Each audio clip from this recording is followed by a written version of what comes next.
While Electro isn't the most popular Spider-Man villain, he's certainly up there. Maybe not on the same level as Green Goblin or Doctor Octopus, but I will consider him on the same playing field as Rhino, Shocker, and Black Cat. Or maybe even a little bit higher than them. I had this idea to look back at his first appearance and see how far the character has come.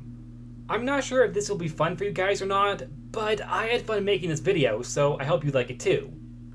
And if you do, maybe we'll do more Spider-Man villains' first appearances, because early Spider-Man comics can be a trip, both fun and sometimes a little insane. Electro would make his debut in The Amazing Spider-Man issue 9 from 1964, making him one of the very first Spider-Man villains. He is shown on the cover where you can see that his Electro design has maintained itself for most of his history. Exception being the time when he turned blue, for whatever reasons. Yes, I say reasons because there is more than one. That's a video for another time. The cover also calls Spider-Man the most original superhero of all time. What does that even mean? Are no other hero original? Is Spider-Man the only original hero at Marvel? That's not really a tagline you usually see with Spider-Man anymore. And I can see why, it's not a very catchy one. Amazing and spectacular are a lot better than original. And also semi-misleading because the character Spider-Man was semi-based on the DC character Tarantula when it came down to his power set. Although everything else from Spider-Man was an original concept for a superhero, down to even the dead uncle instead of the parents. Which dead parents are typically the norm for superhero origins. I mean, they're still dead, just not a part of his origin. This story starts with a subplot about Aunt May being sick, enough that Peter is worried that he'll lose her forever. Little does he know she'll outlive him and most of the Marvel Universe. This is actually a pretty big part of this issue, but it has nothing to do with Electro, so I'll just skim over it. Peter is worried and May is sick, and the doctor is crap. We first meet Electro charging himself up using wires in this big metal machine, showing that he needs to power himself up before he can go out. That to go try to rob an armored car filled with gold. Electro has to fight the guards who kinda sass him, calling him just a crackpot, only for Electro to show his true power, which apparently just shocks them opposed to actually electrocuting them. They then just let him take the gold. Because according to them, he's too much for them to handle. I mean, I guess it kinda is in the future, but currently I feel like you really could argue you could at least try to, do your job. But no, it's too much work. It's too dangerous. He might give us some more shocks. I mean, to be fair, maybe it's my fault, because the way I'm interpreting the shocks is like when you rub your hand against a shopping cart and you get a little shock. That's probably not what's actually the intention, but that's how it's coming across to me. So in my head, the guards are just giving up because I got shocked a little bit. They don't get paid enough for there to go all frizzy. The next day, Jonah is at the bank only for it to be coincidentally robbed by Electro. Everyone just lets him go because, once again, they're afraid he'll shock them, and he gets away with all the money. Every single security guard in the 1960s needs to be fired, according to this comic. They didn't even try at all this time. At least last time they had made an attempt. This time they just let him take the money, without any attempt to stop him or apprehend him or even talk to him. And here comes my favorite part of the story. Jonah, afterwards, is convinced that Spider-Man is Electro and that he's using his costume to hide the money he stole. He then goes with the story with no fact-checking and prints it in the paper just hours later. All because Spider-Man was apparently close to the area when Electro robbed the bank. That's all Jonah needs as proof. Early day Spider-Man comics has a very unhinged Jonah Jameson that is both comedic, but in a weird way charming. Because he's so obsessed with Spider-Man being the bad guy, he decides that apparently he's also Electro.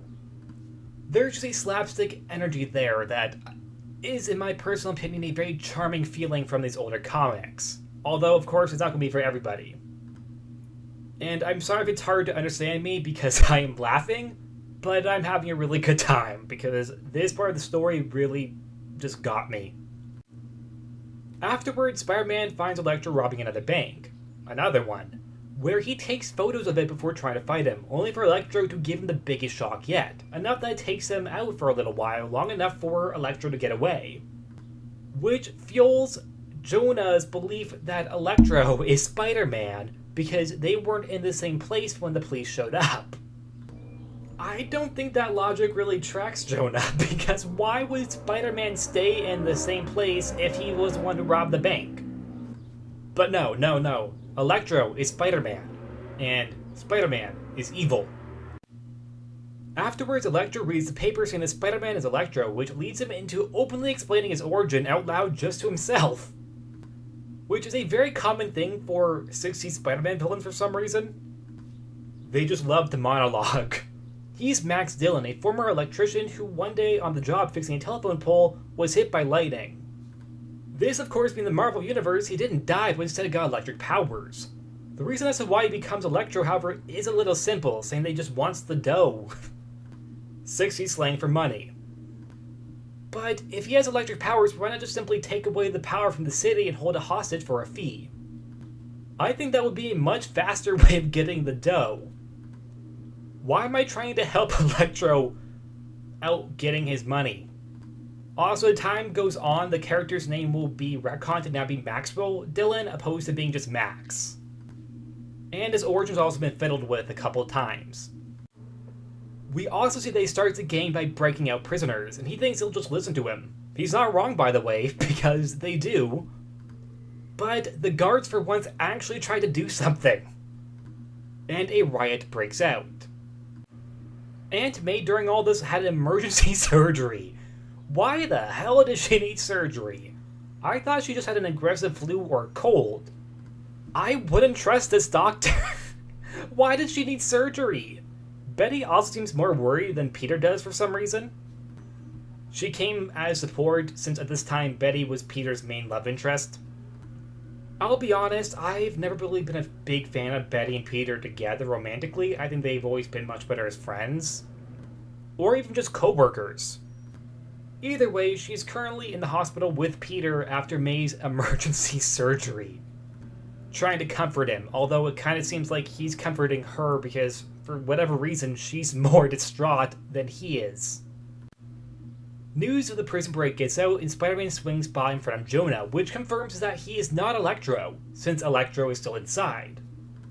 Which, by the way, just shocks him, because he really thought that Spider-Man and Electro were the same person. Spider-Man gets in using rubber gloves to face Electro and the prisoners. Only for Electro to cheat and try to use a gun, but Spider-Man of course wins this by spraying him with a hose to short-circuit him, which is very smart. And a pretty common way to defeat Electro for some reason. This won't be the last time that he's sprayed by water. Peter then takes Max's mask off to show his real face, and take a photo of him for the Daily Bugle. I know Electro's a villain, but that feels a little low. The issue ends with Betty and Peter going for a walk, where Peter's hair is discolored blonde for some reason, and they didn't care enough to fix it in the digital updates. Which I'm glad they didn't, because I like the original proof that there was mistakes in these early years. Okay, there still are some today, but a lot more in the 60s. So I do appreciate when they leave it in. And get annoyed when they fix it. Only because it kind of feels like they're erasing history a little bit. But yeah, that's the end of the issue. Which, by the way, is a pretty solid issue for this era. While yes, it is pretty by the numbers and a fairly simple premise, it does certainly work, and I think it does give a pretty good impression as Electro as a villain. While I do think that the guards' reactions to Electro are a little over the top, they still do a good job at setting Electro up to be a threat, that you're actually meant to be afraid of this new foe, like the guards are. The issue also does a pretty good job juggling a lot of different plots. We got Aunt May dying, apparently. We have Jonah obsessed with Spider-Man thinking that he's Electro. We have Electro just doing his own thing, robbing banks for some reason. For the dough. We have Peter and Betty drama. And I do like that Spider-Man had to be smart to defeat Electro. He really thought on his feet how to defeat him. More than once, starting with rubber gloves, but then also going to water. Which, yes, both are pretty basic ways to defeat the character. However, yet again, this is the character's first appearance. And Spider-Man has never met Electro yet.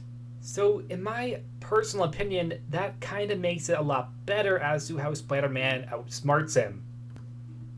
Because, while he does definitely do this a lot in more modern comics, this was the first time he ever has. It's a very good display how Spider-Man is a very smart hero who thinks before he punches. Or maybe what I'm saying just sounds like nonsense to everybody else watching, but it makes sense in my head. That as this is very important for the character of Spider-Man, that is to be a very smart vigilante. Electro has evolved over time a lot, especially in the power department. He's even gone on to fight Thor and held his own, which didn't exactly go so well for him at the end, but he did hold his own for quite a while. He's also been shown to be able to bring back the dead, or, well, at least one person from the dead, his ex-girlfriend, but he still did it, implying that perhaps he could do it again. This story would also be kinda adapted in the first Spider-Man cartoon from the 60s, that being the 4th episode of the first season titled Electro the Human Lightning Bolt. But it's really only like 30% of the original story and everything else has changed. You see, due to its aim for a younger audience, some things are completely cut, such as the gun scene in Aunt surgery needing illness. Sorry, I just bring that up one more time. As is Electro's entire origin, that being because he was hit by lightning. Something that was possibly viewed as being too dark. However, what is kept is Jonah blaming Spider-Man for Electro robbing him. As is the Betty and Peter stuff, although the events surrounding these plots have definitely changed quite a bit. To the point one could potentially even argue it's not technically an adaptation, but instead just an inspiration from the original comic. Which would be a fair argument, because it really just is the backbones of the original comic, and everything else is completely original. His origin has also been touched up a few times, most notably being Amazing Spider-Man 2, where the character is played by Jamie Foxx and was blue. This time having been an employee at Oscorp, who would also go on to appear in Far From Home. I have my complaints of the Amazing Spider-Man movies, but Electro wasn't one of them. Okay, I wasn't a fan that he was blue, but I did like the character overall. I just don't like blue Electro. Which would make Jamie Foxx's character even better when he came back in Far From Home, or at least for me better when he came back in Far From Home, not being blue. In current comics, Max is actually dead and the current Electro is Francine Fry, the ex-girlfriend I mentioned earlier that he would bring back to life. She's an okay character, I guess. I don't think she's as good as Max, or any close to as good as Max. But she's a fine placeholder until Max actually comes back to life, which we all know is going to happen. She feels very Mean Girls with her personality. I think she would make a better She-Hulk villain opposed to being a Spider-Man villain. Just my opinion, of course.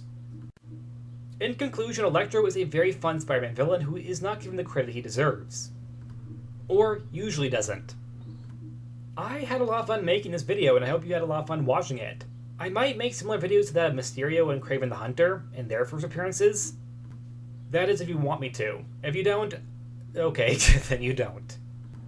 But either way, that's it. Like always, please like, subscribe, and I'll see you guys next time. Bye!